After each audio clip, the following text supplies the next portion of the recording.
ನಮಸ್ಕಾರ ಪ್ರಿಯ ವೀಕ್ಷಕರೇ, ಬೆಳಗಾವಿ ಜಿಲ್ಲೆ ಯರಗಟ್ಟಿ ಪಟ್ಟಣದಲ್ಲಿ ಬಹಳ ವಿಜೃಂಭಣೆಯಿಂದ ಮೊಹರಂ ಹಬ್ಬ ಆಚರಣೆ.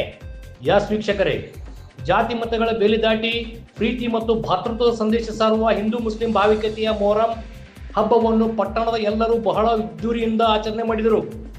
ಮೊದಲಾಗಿ ಬಿಬಿ ಫಾತಿಮಾ ಈ ದೇವರ ಪೂಜಾರಿಕೆಯನ್ನು ಮಕ್ತುಮ್ ಸಾಬ್ ಮುಲ್ಲಾ ಕುಟುಂಬದವರು ನೆರವೇರಿಸುತ್ತಾ ಬಂದಿದ್ದಾರೆ. ಎರಡನೇದಾಗಿ ಫಕೀರ್ ಶಾವಲಿ ದೇವರ ಪೂಜಾರಿಕೆಯನ್ನು ಚಾಂದ್ಖಾನ್ ಅವರ ಕುಟುಂಬ, ಮೂರನೇದಾಗಿ ಆಲ್ಕಟ್ಟಿ ಅಜ್ಜ ದೇವರ ನದಾಫ್ ಕುಟುಂಬ, ನಾಲ್ಕನೇದಾಗಿ ಬಾರಾ ಇಮಾಮ್ ದೇವರ ಪೂಜಾರಿಕೆಯನ್ನು ದಿಲಾವರ್ ನಾಯ್ಕ್ ಕುಟುಂಬ, ಐದನೇದಾಗಿ ಹುಲಿ ಕಟ್ಟಜಪ್ಪ ದೇವರ ಪೂಜಾರಿಕೆಯನ್ನು ಜಂಗುನವರ ಕುಟುಂಬ ನೆರವೇರಿಸುತ್ತಾ ಬಂದಿದ್ದು ವಿಶೇಷವಾಗಿದೆ.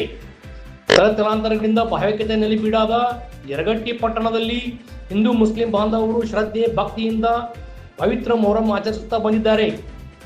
ಯರಗಟ್ಟಿ ಒಂದು ಪಟ್ಟಣವಲ್ಲ, ಭಾವೈಕ್ಯತೆಯ ನೆಲೆಬೀಡು ಎಂದು ನಮ್ಮ ವಾಹಿನಿಗೆ ಇಬ್ರಾಹಿಂ ಚಾಂದ್ಖಾನ್ ಅವರು ತಿಳಿಸಿದರು. ಅದೇ ರೀತಿ ಹೋಟೆಲ್ ಉದ್ಯಮಿ ಜೆ ರತ್ನಾಕರ್ ಶೆಟ್ಟಿ ಮಾತನಾಡುತ್ತಾ ಎಲ್ಲ ಹಿಂದೂ ಮುಸ್ಲಿಂ ಬಾಂಧವರಿಗೆ ಮೊಹರಂ ಹಬ್ಬದ ಶುಭಾಶಯಗಳನ್ನು ತಿಳಿಸುತ್ತಾ ಈ ಪಟ್ಟಣ ಬೆಳಗಾವಿ ಜಿಲ್ಲೆಯಲ್ಲಿಯೇ ಭಾವೈಕ್ಯತೆಯ ಪ್ರತೀಕ ಎಂದು ಬಹಳ ಮಾರ್ಮಿಕವಾಗಿ ಹೇಳಿದರು. ಮುರಗೋಡ್ ಸಿಪಿಐ ವೀರೇಶ್ ಮಠಪತಿ ಅವರು ಪಟ್ಟಣದಲ್ಲಿ ಸಿಸಿ ಕ್ಯಾಮೆರಾಗಳನ್ನು ಅಳವಡಿಸಿ ಬಿಗಿ ಪೊಲೀಸ್ ಬಂದೋಬಸ್ತ್ ಏರ್ಪಡಿಸಿದ್ದರು.